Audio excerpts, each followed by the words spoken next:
تو صاحب سنا آپس میں ہی جھگڑ پڑے حمزہ اور علیم خان، آپ کی سیاست کام کر رہی ہے؟ یہ تو آپ نے مجھے خبر دی ہے، کیا ہوا کیا؟ سر یہ آپس میں کہیں ہوٹل میں جھگڑ پڑے ہیں کوئی؟ کہہ رہے ہیں آپ نے وہ پراپوگنڈا کر رہے ہیں آپ، کس چیز کے اوپر جھگڑے؟ تو یہی ہے کہ ہمارے ساتھ جو وعدے کیے ہیں وہ پورے کریں، پہلے ہم ووٹ ڈالیں گے آپ کو۔ اچھا نہیں آپ کی سیاست کام کر رہی ہے لگتا ہے۔ نہیں، سیاست نہیں، دعائیں کام کر رہی پر امید ہے چچا؟ انشاءاللہ انشاءاللہ آپ کو بھی پورا امید ہونا چاہیے۔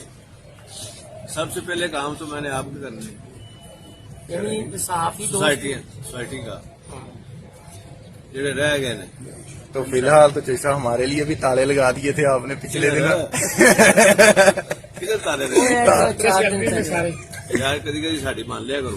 اچھا چوئی صاحب نوجوان صحافیاں کوئی پیغام دے، نوجوان صحافی؟ سارے نوجوان ہو گئے، ہاں جی وہی جڑے رہ گئے نے۔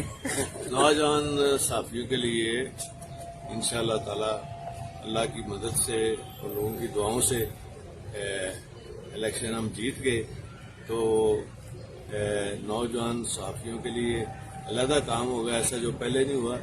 اور دوسرا جو رہ گیا ہے کام ادھورا، جو جن کو نہیں اکاموڈیشن ملی، وہ بھی انشاءاللہ تعالی۔ سر استعفوں کے معاملے پر وزیر اعظم کو کوئی مشورہ دیں گے کہ استعفے دینے چاہیے ہمیں؟ پنجاب میں پنجاب میں کہڑی گل تھا؟ وہ جہاں انہوں نے ڈیسائیڈ کیتا ہے کہ نہیں وہ نہیں کیا ہے نا، پنجاب کی بات نہیں کی، وہ صرف بات ہوئی ہے وہ وفاق کی۔ ٹھیک، تو ابھی وہ بھی چل رہے، شاہ محمود صاحب اور جو وہاں ہیں سارے، وہ ابھی میٹنگ شیٹنگ دوبارہ بھی چوئی صاحب ایک سنجیدہ سا یعنی نوٹ ہے، کیونکہ آپ میچور سیاستدان ہیں، یہ جو استعفوں کی سیاست ہے یہ ختم ہو گئی، آپ سمجھتے ہیں کہ پارلیمنٹ میں سیاست